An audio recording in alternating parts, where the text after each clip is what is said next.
আমি কাপড় খুলে শুয়ে পড়লাম। তারপর হোটেলের ম্যাসাজার এসে আমার ম্যাসাজ করতে শুরু করল। প্রথমে সে খুব আস্তে আস্তে ম্যাসাজ করছিল এবং আমি বেশ আরাম পাচ্ছিলাম, কিন্তু কিছুক্ষণ পর সে তার হাত এগিয়ে নিয়ে গেল এবং আমার সেখানে স্পর্শ করল, আর আমি কিছু বলতেও পারলাম না। আমার নাম আরতি এবং এটি আমার জীবনেরই গল্প। তাহলে শুরু করা যাক। আরতি হোটেলের রুমের দরজা খুলতেই শীতল হাওয়ায় তার চুল উড়তে লাগল। রুমটি পরিষ্কার ছিল, সাজানো ফুলে ভরা এবং খুব দামি দেখাচ্ছিল, কিন্তু তার মুখে কোনো উৎসাহ ছিল না। সে তার বিয়ের ১০ম বার্ষিকীতে একা এসেছিল, কারণ তার স্বামী এবারও ব্যবসায়িক সফরে ছিল। একদিন নিজের জন্য, সে নিজেকে বলল। আরতি দরজা বন্ধ করল, চপ্পল খুলে ফেলল এবং ধীরে ধীরে ব্যাগ থেকে তার কাপড় বের করল। সে আয়নার সামনে দাঁড়াল, নিজেকে দেখল যেন বছরের পর বছর পর। ক্লান্তি তার চোখে স্পষ্ট ছিল, শুধু শারীরিক নয়, সেই সম্পর্কেরও, যেখানে সে প্রতিদিন কিছুটা করে কমে যাচ্ছিল। সে গরম পানি চালাল এবং ধীরে ধীরে তার কাপড় খুলতে শুরু করল। বাথরুমটি খুব সুন্দর ছিল, মার্বেলের দেয়াল, হালকা মাঝারি আলো। আরতি শাওয়ার চালাতেই এক ধরনের আরাম নেমে এলো। পানির প্রতিটি ফোঁটা যেন গত বছরের ভার ধুয়ে দিচ্ছিল। কিন্তু ঠিক তখনই এক অদ্ভুত শিহরণ তার পিঠ বেয়ে গেল, যেন কেউ তাকে দেখছে। সে দ্রুত পিছনে ফিরে তাকাল, কিন্তু সেখানে কেউ ছিল না। আমি পাগল হয়ে গেছি নাকি, সে নিজেকে বলল, শুধু ক্লান্ত। আরতি তোয়ালে জড়িয়ে বাইরে এলো এবং হোটেলের ফোনে রিসেপশনকে কল করল। হ্যালো, আমি আজই একটি রিল্যাক্সিং বডি ম্যাসাজ চাই। নিশ্চয় ম্যাডাম, আমাদের একজন প্রফেশনাল আছে, বিজয়। সন্ধ্যা ৭টা কি ঠিক হবে? হ্যাঁ, সে কিছুটা দ্বিধায় বলল। সন্ধ্যা ৭টায় দরজায় একটি খটকা শোনা গেল। আরতি দরজা খুলতেই সামনে দাঁড়িয়েছিল প্রায় ৩৮ বছরের একজন মানুষ। গভীর চোখ, সাধারণ পোশাক এবং হালকা হাসি। হ্যালো ম্যাডাম, আমি বিজয়, মে আই কাম ইন? তার কণ্ঠে কোনো কৃত্রিমতা বা দ্বিধা ছিল না। আরতি নিঃশব্দে মাথা নাড়ল। Where would you like me to set up the towel? সে জিজ্ঞাসা করল। আরতি জানালার দিকে ইশারা করল। বিজয় খুব স্বাভাবিকভাবে টেবিল সেট করল, তোয়ালে বিছাল, তেল রাখল, তারপর তার দিকে ফিরল। আপনি প্রস্তুত? হ্যাঁ, আমি এখনই আসছি, আরতি বলল এবং ওয়াশরুমে চলে গেল। যখন সে বাইরে এলো তখন সে একটি লম্বা বাথরোব পরেছিল, কিন্তু তার ভিতরে ভয় এবং দ্বিধা দুটোই ছিল। বিজয় খুব স্বাভাবিকভাবে তাকে টেবিলে শুতে বলল। পিঠের ওপর শুয়ে পড়ুন, রিল্যাক্স করুন, কোনো তাড়া নেই। তার হাত আরতির কাঁধে পড়তেই সে এক মুহূর্তের জন্য চোখ বন্ধ করল। বিজয়ের স্পর্শ না খুব গভীর ছিল, না খুব হালকা। সে জানত কিভাবে স্পর্শ শান্ত করে। আরতি প্রথমবার কোনো অপরিচিতর হাতে ভয়। আরতির চোখ খোলা ছিল না, কিন্তু মনে হলো যেন হঠাৎ হৃদয় খুলে গেছে। শুনছে কিন্তু বুঝছে না। তার কথার ভঙ্গিতে ছিল ভাঙা স্বর। বিয়ের ১০ বছর পেরিয়ে গেছে। আরতি কথা বলা শুরু করল। আগে মনে হতো আমি তারই পৃথিবী, তারপর ধীরে ধীরে আমি শুধু একটি দায়িত্বে পরিণত হলাম। প্রতিটি উৎসব, প্রতিটি আনন্দ শুধু রীতি হয়ে রইল। বিজয় কিছু বলল না, সে শুনছিল, যেন কেউ ফোঁটা ফোঁটা করে পড়া বৃষ্টিকে দেওয়ালের ভেতর পর্যন্ত অনুভব করছে। আমি ভেঙে পড়ছিলাম, আর সে কখনো দেখেও দেখল না। আরতির কণ্ঠ আস্তে হয়ে গিয়েছিল। বিজয় ধীরে তার হাতের তালু ধরল। তুমি ভাঙনি আরতি, শুধু ক্লান্ত হয়েছ। তার এই কথাগুলো যেন কাচের দেয়ালে আঘাত করল। আরতির চোখ থেকে অশ্রু গড়িয়ে পড়ল। কখনো কখনো শুধু কেউ শুনে দেয়, ছুঁয়ে দেয়, কিছু বলে না, শুধু ধরে রাখে, সে বলল। তাহলে আজ আমি ধরে রাখছি, বিজয় ধীরে বলল। সে কাছে এলো, তার পিঠের নিচে তোয়ালে ঠিক করল এবং মাথার নিচে একটি ছোট বালিশ রাখল। তার স্পর্শ এখন শুধু স্পর্শ ছিল না, তা এখন এক ভাষায় পরিণত হয়েছে। শব্দহীন আরতি টেবিলে ছিল, কিন্তু এখন তার চোখ খোলা। তুমি কি বিবাহিত? সে জিজ্ঞাসা করল। বিজয় হাসল। না, একটি সম্পর্ক ছিল খুব গভীর, কিন্তু তা শেষ হয়ে গেছে। কেন? আরতির চোখে কৌতূহল ছিল, কারণ ভালোবাসা যদি একতরফা হয় তা তালির মতো বাজে না, শুধু প্রতিধ্বনি করে। তার কথা আরতির হৃদয় স্পর্শ করল। কখনো ভেবেছ বিজয়? জিজ্ঞাসা করল। আমাদের মতো মানুষ যারা শুধু অন্যদের ঠিক করতে তৈরি, তাদেরকে ঠিক করে? আরতি প্রথমবার তার দিকে তাকাল, গভীরভাবে, হয়তো কেউ যে নিজেই ভাওনা। তাদের মধ্যে এখন কোনো দূরত্ব ছিল না, কোনো কৃত্রিম সংলাপ নয়, শুধু হৃদয়ের নৈকট্য এবং ভাঙা টুকরো টুকরোগুলো একসাথে জোড়া লাগা। কি করা উচিত? বিজয় ধীরে জিজ্ঞাসা করল। আরতি, আপনি চাইলে আমি আবার কাল আসতে পারি, শুধু কিছু মুহূর্ত আপনাকে নিজের সাথে পরিচয় করিয়ে দিতে। আরতি মৃদুভাবে মাথা নাড়ল। তার চোখে প্রথমবার কিছুটা আশার আলো ছিল।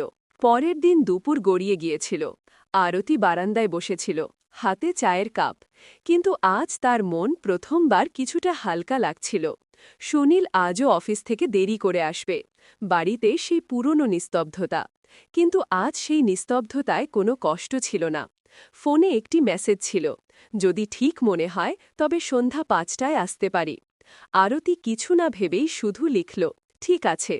বিজয় সময় মতো চলে এলো। আজ তার হাতে কোনো তেল বা ক্রিম ছিল না, শুধু একটি ডায়েরি এবং একটি হালকা হাসি। আজ মেসাজ নয়, আজ কথা বলবো, সে বলল। আরতি অবাক, কি নিয়ে? তোমার সম্পর্কে, সেই মেয়েটির সম্পর্কে, যে একদিন গান গাইত, যে কলেজে কবিতা লিখত। বিজার তার চোখের দিকে তাকাল। তোমার কি সেই মেয়েটি মনে আছে? আরতির গলা আটকে গেল। সে নিঃশবে মাথা নিচু করল। সেই মেয়েটি তো অনেক পেছনে পড়ে গেছে। তাহলে চলো তাকে ফিরিয়ে আনি। বিজয় ডায়েরি খুলল। প্রতিদিন শুধু একটি পাতা। তোমার জন্য লিখো, যা মনে আসে, ব্যথা, হাসি, রাগ, অভিযোগ, সবকিছু। আরতি ধীরে ডায়েরি স্পর্শ করল। এত বছর পর কেউ আমাকে আমারই নাম মনে করিয়ে দিচ্ছে। কারণ তোমার নাম আরতি, এবং আরতি কখনো নিভে যায় না, শুধু ম্লান হয়। বিজয় বলল, আমি চাই না তুমি আবার আসো প্রতিদিন। আরতি বলল, আমাকে এখন নিজের সাথে লড়াই করতে হবে যতটা পারি। বিজয় হাসল, ঠিক আছে, কিন্তু যদি কখনো হারার ভয় হয় এই ডায়েরি খুলে নিও। সে চলে গেল। আরতি অনেকক্ষণ দরজার দিকে তাকিয়ে রইল। আজ প্রথমবার সেই দরজা বোঝা মনে হল না। সেই রাতে আরতি ডায়েরির প্রথম পাতা খুলল, লিখল, আমি আরতি, এবং আমি আবার বাঁচতে চাই। আরতি এবং বিজয় আর কখনো দেখা করেনি, কিন্তু এখন আরতি প্রতিদিন নিজের ভেতর তাকায় এবং প্রতিবার একটি নতুন শক্তি পায়। কখনো কখনো জীবনে একজন অপরিচিত আসে, যে কিছু করে না, শুধু তোমাকে তোমার সাথে পরিচয় করিয়ে দেয়। তো বন্ধুরা, গল্পটি এখানেই শেষ হল। আশা করি এটি তোমাদের ভালো লেগেছে। যদি গল্পটি পছন্দ হয়ে থাকে তবে এই ভিডিওটি একটি লাইক এবং আমাদের চ্যানেল সাবস্ক্রাইব করো। আমার কানে আস্তে করে বলল, ভিতরে ঢুকাবে? আমি হ্যাঁ বলে উত্তর দিলাম। ভাবি বলল, খুব আস্তে ঢুকাবি, এখন আমার ছোট আর গভীরও কম, কখনো তোমার মোটা থেকে ফেটে না যায়। আরামে ঢুকাবি প্লিজ দেবরজি, তোমার ভাইয়া পাশেই ঘুমোচ্ছে। আমি বললাম, হ্যাঁ ভাবি, ঠিক আছে, ভাইয়া জাগবেন না আর তোমার ব্যথাও হবে না। আমি এখন 17 বছরের আর আমার ভাবির বয়স 24 বছর, কিন্তু সে দেখতে খুব সুন্দর। সে আমার সাথে একদম খোলামেলা থাকে। আমার নাম রাহুল, আর আমি আমার গ্রামে ভাইয়া ভাবির সাথে থাকতাম। ভাবির নাম আনিতা ছিল। সে সব সময় হাসি খুশি থাকত, কিন্তু তার চোখে একটা অকথিত বিষাদ লুকিয়েছিল। ভাইয়া প্রায়ই কাজের সূত্রে বাইরে থাকতেন, আর আমি বাড়িতে ভাবির সাহায্য করতাম। একদিন বৃষ্টি খুব জোরে হচ্ছিল। আমি ক্ষেত থেকে ফিরছিলাম যখন ভাবি আমাকে ডাকল, রাহুল, তাড়াতাড়ি ভিতরে চলে আয়, ভিজে যাবি। আমি তার ঘরে গেলাম, যেখানে সে চা বানাচ্ছিল। হঠাৎ বাতাসে দরজা বন্ধ হয়ে গেল আর খিল লাগল। আমরা দুজন ঘরে একা হয়ে গেলাম। আমি ঘাবড়ে গেলাম, কিন্তু ভাবি হেসে বলল, আরে ভয় পাস না, এই পুরনো দরজা, এখনই ঠিক করে দেব। সে আমার হাতে চায়ের কাপ দিল আর পাশে বসে গেল। তার চোখে কিছু বলার ছিল। রাহুল, সে আসতে বলল, তুই জানিস তোমার ভাইয়ার আমার কোনো ফিকির নেই। আমি এখানে একা, কিন্তু তুই সবসময় আমার সাথে থাকে। তার কণ্ঠে ব্যথা ছিল আর চোখে ভেজা ভাব। আমি চুপ করে রইলাম। তারপর সে বলল, আজ তুই এখানে আছে, তাই মনে হয় কেউ আমার আছে। সেই মুহূর্তে কিছু অকথিত ছিল, না শব্দের দরকার ছিল, না কোনো তারা। আমরা দুজন চা খেলাম, আর বৃষ্টির শব্দের মধ্যে একটা অদ্ভুত শান্তি ছিল। আমি দরজা ঠিক করলাম। সেই দিনের পর আনিতা ভাবি আর আমার মধ্যে একটা অকথিত সম্পর্ক তৈরি হয়ে গেল।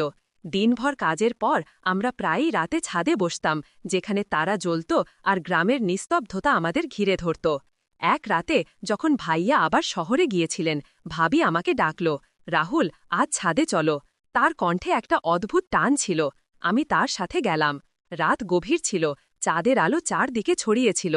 ভাবি একটা পুরনো শাল পরেছিল, আর তার চুল বাতাসে উঠছিল। আমরা চুপচাপ বসে রইলাম। তারপর ভাবি বলল, রাহুল, তোর কখনো কাউকে ভালো লেগেছে? আমি হতভম্ব হয়ে গেলাম। আমি বললাম, না ভাবি, শুধু বাড়ি আর তোমাদের ফিকির থাকে। সে হেসে আমার দিকে তাকিয়ে বলল, তুই খুব ভালো, হয়তো তাই তোর সাথে এত শান্তি পাই। সেই রাতে বাতাস ঠান্ডা ছিল, আর ভাবি তার শালের এক কোণ আমার কাঁধে দিল। ঠান্ডা লাগবে তোকে, সে আসতে বলল। সেই মুহূর্তে একটা গরম আহার ছিল, যা শাল থেকে নয়, তার কথা থেকে আসছিল। আমি তার চোখে তাকালাম, আর সেখানে একটা চমক ছিল যা আগে কখনো দেখিনি। রাহুল, সে ফিসফিস করে বলল, জীবনে কেউ যদি সঙ্গ দেয় তাহলে রাত এত খালি লাগে না। আমি কিছু বলতে পারলাম না, শুধু তার কথা শুনলাম। আমরা দেরি পর্যন্ত চাঁদ দেখলাম, আর সেই রাতের নিস্তব্ধতায় আমাদের নীরবতাই আমাদের রোমান্স হয়ে গেল। শব্দের বাইরে শুধু অনুভূতির একটা মধুর সঙ্গীত। সকাল হওয়ার আগে আমরা নিচে নেমে এলাম। পরের দিন পুরো দিন কাজে কেটে গেল। আমি খেতে ছিলাম, কিন্তু আমার মন বারবার গত রাতের ছাদের কথোপকথনে আটকে যাচ্ছিল। আনিতা ভাবির চোচের চমক আর সেই শালের গরমাহাট আমার মনে বারবার ফিরে আসছিল। সন্ধ্যায় যখন বাড়ি পৌঁছালাম, ভাবি রান্নাঘরে ছিল।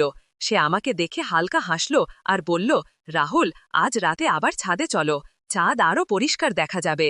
আমি সম্মতি দিলাম। রাত গভীর হতে লাগল। খাওয়ার পর আমরা ছাদে গেলাম।